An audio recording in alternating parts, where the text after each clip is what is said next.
In this podcast, we cover a lot of dark topics around missing people and other true crime. For this week, I wanted to do something a little more lighthearted. It still centers around a disappearance in the Carolinas, but in this case, it was the disappearance of money, and a lot of it. In 2016, a movie called Masterminds, which was based on the famous Loomis Fargo robbery in Charlotte, was released. The movie is a comedy starring several big names like Zack Galifianakis, Kristen Wiig, Owen Wilson, and Jason Sudeikis. When I first saw the trailer, I was confused by the absurdity of the storyline. Why would you make a movie like that a comedy, I thought. I was still in college when the original heist took place, so I couldn't remember all of the details. Then I began researching the actual heist, and the decision to approach it from a comedic angle very quickly made sense. This robbery features a colorful cast of characters, and the ringleader of the caper will even admit to you that it was not a very well thought out plan. It's no wonder Hollywood would eventually come calling. There is much to love about North and South Carolina, but the two states have also had their fair share of violent and senseless crimes over the years. From murders on the Blue Ridge Parkway, in the heart of big cities or sleepy college towns, and along the coastal waters, some of these stories may be new to you. Some may have happened in your town. Some may involve people that are still missing to this day. But all will leave you remembering to always be vigilant about the people you meet and the places you go. I'm Renee Robertson. Please join me for Missing in the Carolinas. Episode 142, The Loomis Fargo Robbery in Charlotte, A.K.A. The Hillbilly Heist. A woman named Tammy Ghantt first realized something was wrong on October 5, 1997, when she woke up in her Kings Mountain home and realized her husband David was nowhere to be found. She reported his disappearance to the police, having no idea that her husband had just committed one of the nation's largest bank heists. The story of the heist begins one day earlier, in October of 1997, with David Ghantt. He was a decorated Gulf War veteran, living in a double-wide trailer with his wife, Tammy, and working at Loomis Fargo, Inc., an armored transportation, cash services, and ATM maintenance company. He started out at the company as an armored truck driver and had been promoted to a vault supervisor by the time the heist took place. He was only making around $8.15 an hour and was struggling to provide for his family. Tammy would later say to the authorities that they had run up some credit card debt and were living on a tight budget. Before the heist, David had calculated that it would take him about 30 years to zero out his family's credit card debt. He had worked with a woman named Kelly Campbell, but she eventually left the job. It's difficult to know exactly what their relationship was. They denied being romantically involved, but investigators weren't so sure about that. Although Kelly had left her job alongside David in 1996, she ended up reaching out back to him again. They met up, and she asked him, "How do you feel about robbing Loomis Fargo?" Drowning in debt and unhappy with the state of his life, David was open to the plan. Kelly brought in Steve Chambers, who planned the aftermath of the heist. Steve had a criminal history and claimed to have had ties to the mafia. The group decided that David and Kelly would flee to Mexico with $50,000, which was as much money as they would be allowed to take through customs. Meanwhile, Steve would clean up the money and would wire David his cut. A foolproof plan, right? Around 6 p.m. on Saturday, October 4th, David and a new coworker at Loomis Fargo were doing their usual jobs. David sent the coworker home from the warehouse and proceeded with the heist. He had specifically picked a weekend because he knew that was when there was the least amount of security. Once he was alone, David began to load up one of the armored vehicles with as much cash as he could. He spent almost an hour piling up the money, totaling $17 million, into the van. The money was in small bills, so it took up a lot of space. He took the keys to the vault with him and set the vault's timer so it couldn't be opened for a few days. Steve and Kelly were anxious while they waited, as David was running late. He drove the van to a secluded parking lot near a Reynolds and Reynolds print store. There he met up with Kelly, as well as print shop owner Eric Payne.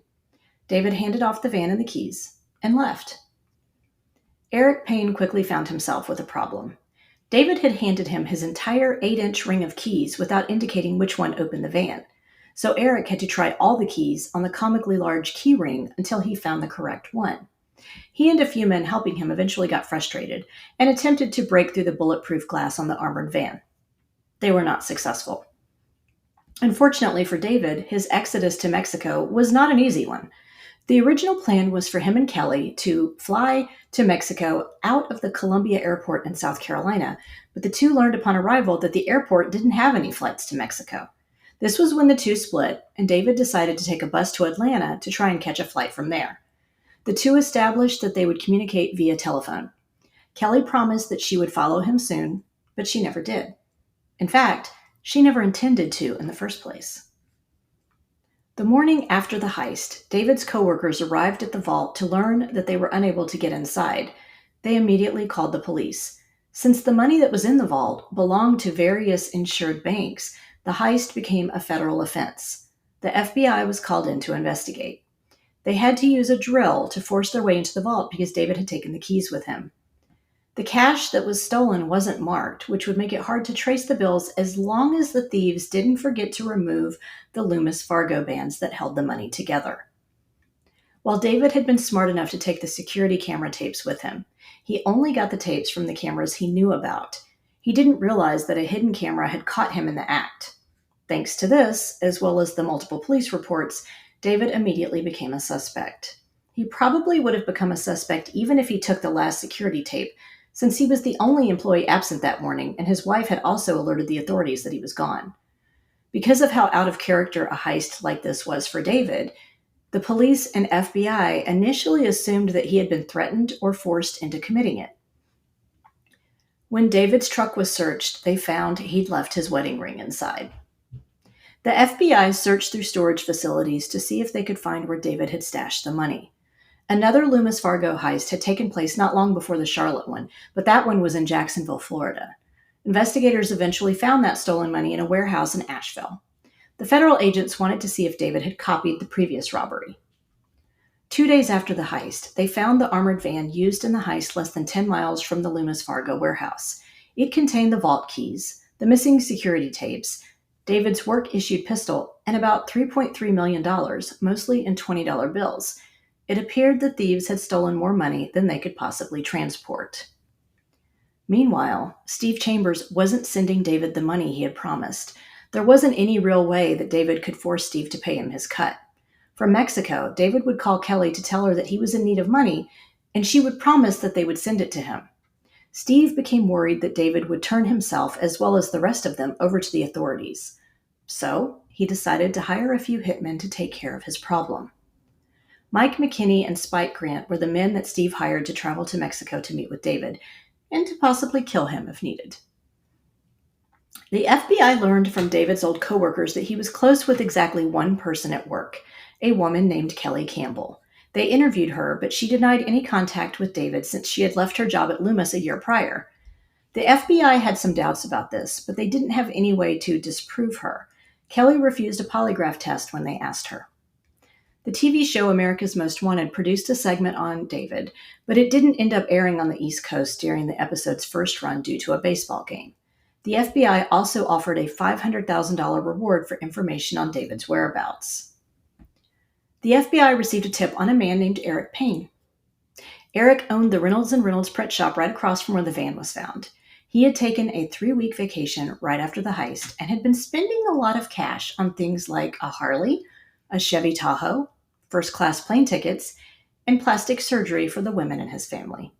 He had claimed that the sudden influx of money was from an inheritance. Soon after, investigators found that there were a lot of signs pointing to Steve and his wife, Michelle Chambers, being involved in the heist. While everyone may have initially agreed to lay low and limit their spending, the temptation that comes with money overtook them. The couple moved out of their mobile home and into a $600,000 mansion on Kramer Mountain. They were allowed to move in quickly thanks to their down payment of $437,000. This was just the beginning of the elaborate spending for the couple.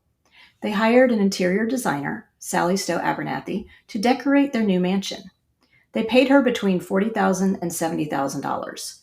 Normally, spending that much cash would warrant a letter to the IRS, but Sally chose to look the other way. 8 different informants submitted tips about the Chambers' spending habits to the FBI. The Cramerton local police also received tips from neighbors who were suspicious of the couple. They bought several expensive goods, such as a $43,000 diamond ring, a $10,000 pool table, a brand new BMW, and Michelle got breast implants. Allegedly, they bought and ruined $20,000 worth of cigars by not putting water in the humidor. The Chamberses also bought a furniture store. That store ended up helping the FBI connect Kelly Campbell to the Chamberses as she showed up to visit them in a brand new minivan. The couple was making deposits at several banks. At one point, Michelle Chambers decided to ask the teller how much one could deposit before the authorities had to be notified. She was informed that the amount was $10,000, and so she proceeded to deposit just under that amount while assuring the teller that it wasn't drug money. Despite her assurance, the teller became suspicious and alerted the FBI. What didn't help things was the fact that Michelle had deposited cash that still had those Loomis Fargo bands on them. The FBI requested warrants to tap the phones of Kelly and Michelle Chambers, and they began listening in on all of their business transactions. They overheard the two discussing hiring a bodyguard named Michael McKinney. With everything the Chamberses were doing, the Charlotte Observer pointed out that they had basically painted "FBI, look here" on top of their fancy cars. Meanwhile, David Ghantt had done some research prior to the heist and learned that most major bank robbery criminals remain in a certain radius to the crime. This is what led him to plan to flee to Mexico as soon as he could. Steve Chambers had helped David get a fake ID so that he could leave without being detected. David did manage to catch a plane from Atlanta to New Orleans and then onward to Mexico. The $50,000 he took was stuffed in some pantyhose. He did have a close call at the Atlanta airport, though, when a woman approached him and asked if he was the German tennis player Boris Becker. David initially lived lavishly when he arrived in Mexico, staying at a resort in Cancun. This didn't last for long, as the $50,000 began to run out within a month, and Steve was not sending him the money like he had promised. The only money that David received was when one of the hitmen that Steve hired paid him a visit. The man, who called himself Bruno, delivered about $8,000 in a briefcase before leaving. For whatever reason, he held off on killing David. David unfortunately had some other problems. While he was eating dinner in Cancun one night, a tourist approached him to say that he looked a lot like the guy who stole all of the money from Loomis Fargo. David panicked and tried to lay low. He only became more anxious when a man saying he was a friend of Bruno's showed up at his room and told him that his accomplices were planning to kill him. After this, he started switching hotels to avoid being found. Before we continue, let's take a quick break for a word from our sponsors. I had been unhappy with my old podcast host for a while and was looking for other options. I discovered Riverside FM and learned that for one low monthly fee, it would help me record the podcast and utilize video capabilities. It uses AI technology to easily create clips from each episode that I can then share on my social media accounts. I don't consider myself to be very tech savvy, but audio and video editing with Riverside FM software has been a breeze, and I look forward to recording days now. If you are looking for a company that will help you with all your podcasting, webinar, and video needs, I encourage you to check out Riverside FM. You won't be disappointed. I'll include a link for you in the show notes. There are a lot of trends floating around on social media on the best way to keep your skin looking hydrated and youthful. But I don't like to follow fads, especially when I find a product that works. Enter the products from SkinX Erin. I use her Pre-Cleanse Oil, Hydrating Beauty Oil, and Perfecting Night Oil, and I was hooked from the first drop. The Pre-Cleanse gently removes dirt, impurities, and even waterproof makeup without tugging, all without stripping or drying out your skin. The Hydrating Beauty Oil is a powerful and effective skin hydrator that never leaves your skin feeling greasy. The signature squalene oil is known for its anti-inflammatory and anti-aging properties. It's perfect for treating skin conditions like acne and eczema and reducing the appearance of wrinkles.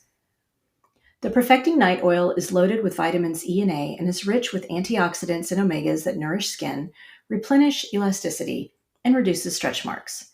A few drops a day leave skin smoother, more vibrant, and youthful.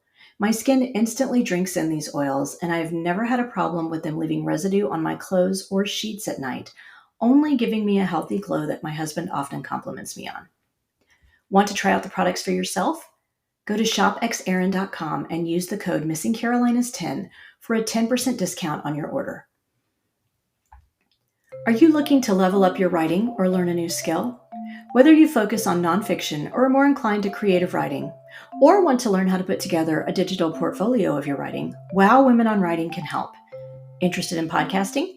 check out a digital course I created called You Can Start a Podcast. During this pre-recorded webinar, you will learn the benefits of creating your own podcast, materials you need to get started, how to develop content that will keep listeners coming back for more, and ways your podcast can create supplemental income. I'll share examples of different types of podcasts, how to decide on a format, ways to handle the technology necessary for creating a podcast, how to develop your first few episodes, promotion and monetization ideas, and ways you can repurpose your podcast content. All written materials and resources are provided by me. I'll also give you a handout with information discussed in the webinar, along with suggestions for a few different types of podcasts to explore. Best of all, this webinar only costs $30. You can find it by going to wow-womenonwriting.com and clicking on the Classroom tab. I'll also post a link in the show notes. And now, let's get back to the show. The FBI became fearful the hitmen were going to kill David Ghantt before they were able to apprehend him. They located him when they finally got a warrant to wiretap Kelly Campbell's phone. They learned that Kelly was using a pager to keep in contact with David. They were sending coded messages to decide when to call next. Their calls took place over a payphone on Kelly's end. The FBI monitored the payphone until they managed to capture her speaking with David. They traced the calls to Cozumel, Mexico, and learned he was staying at a hotel in Playa del Carmen. It wasn't long until the FBI managed to get a warrant to arrest David Ghantt in Mexico. When the FBI agents approached him, he said, "Please tell me you're an FBI agent." At that point, he just wanted everything to be over with. He was arrested, and the agents flew him back to Charlotte. With David in custody, the FBI was able to arrest the rest of his accomplices. When they arrested Steve Chambers, he proceeded to give even more names to the police. When the federal agents raided their home, they found more than $11 million and even more money stashed away in safe deposit boxes in the area. A total of 24 people were convicted with various levels of involvement in the crime, including money laundering. This included David Ghantt, Kelly Campbell, Steve and Michelle Chambers, Eric Payne, and several others. One of the people was Sally Stowe Abernathy, the Chambers' interior designer. She pleaded guilty and was sentenced to around 5 years in prison and a $250,000 fine. Everyone involved pleaded guilty except for the Chambers' attorney, and he was eventually found guilty of money laundering. Kelly Campbell got the lightest sentence out of the main crew. She was sentenced to 6 years in prison. David Ghantt spent around 6.5 years in prison before being released on parole. They were all fined for the $19 million in restitution, and they will likely be paying off the fines for the rest of their lives. Not surprisingly, this crime was initially called the Hillbilly Heist by the local media. David Gantt's family was relieved when he was finally located and arrested. They had been worried about his life since he had vanished. His father's reaction was, "Thank God he's alive." David Gantt's wife, Tammy, divorced him. After he was released on parole, he relocated to Jacksonville, Florida. On the 25th anniversary of the heist, a local news station in the area interviewed David. He was honest, saying he had worked to turn his life around, remarried, and is now father to a teenager.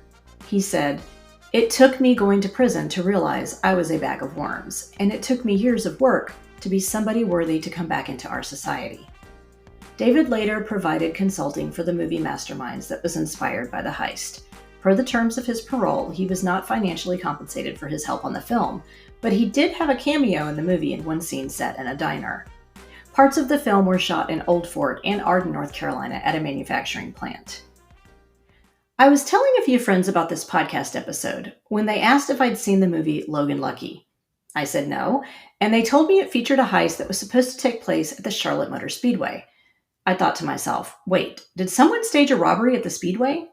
When I began to look into it, I realized the movie, which was directed by Steven Soderbergh, was merely a fictionalized story of a heist. This makes sense, as clever crime capers are in Soderbergh's wheelhouse. He did, after all, direct the Ocean's 11, 12, and 13 movies. But instead of taking place in a sleek Las Vegas hotel, Logan Lucky, which came out in 2017, is set within the world of NASCAR. Logan Lucky has a star-studded cast that includes Channing Tatum, Adam Driver, Daniel Craig, Riley Keough, Hilary Swank, Katie Holmes, and more. The screenwriter for the film, Rebecca Blunt, became inspired for the plot of the movie after reading the true story of a 35-foot sinkhole that opened up at the Charlotte Motor Speedway after a tropical storm in 2010. This was because of an area of the track that had been built over a landfill. She thought back to those pneumatic tubes her mom used at the drive-through banks during her childhood and wondered what it would be like if a speedway used those types of tubes to move large amounts of cash underground. In Logan Lucky, Channing Tatum plays a coal miner named Jimmy Logan, who discovers those tubes while working underground at the speedway. With the help of his brother, played by Adam Driver, and Daniel Craig, who plays their incarcerated father, the three devise a plan to pull off a grand NASCAR heist. Soderbergh shot exterior scenes for the film by taking 5 camera units, Channing Tatum and Riley Keough, who plays Jimmy's hairdresser in the film, to the Charlotte Motor Speedway for the Coca-Cola 600 race in May of 2016. The actors were dressed in character, and the whole crew tried to keep a low profile while shooting footage that was later used in the film. Other race sequences were shot at the Atlanta Motor Speedway in Hampton, Georgia.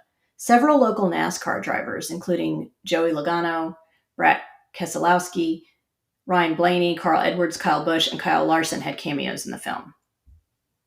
So to clarify, there are no pneumatic tubes underneath the Charlotte Motor Speedway pushing cash around, and no one has ever attempted a heist of that kind that we know of.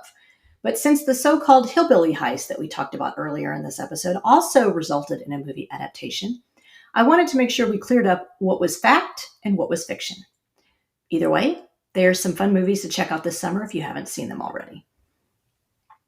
This brings us to the conclusion of this episode of Missing in the Carolinas. Special thanks to Mia Robertson for writing this week's script. Be sure to tune in next week when I'll be sharing the story of a series of bank robberies that took place in the Myrtle Beach area in the 1990s. If you enjoyed this episode, please do me a favor and give it a 5-star rating wherever you listen to your podcasts.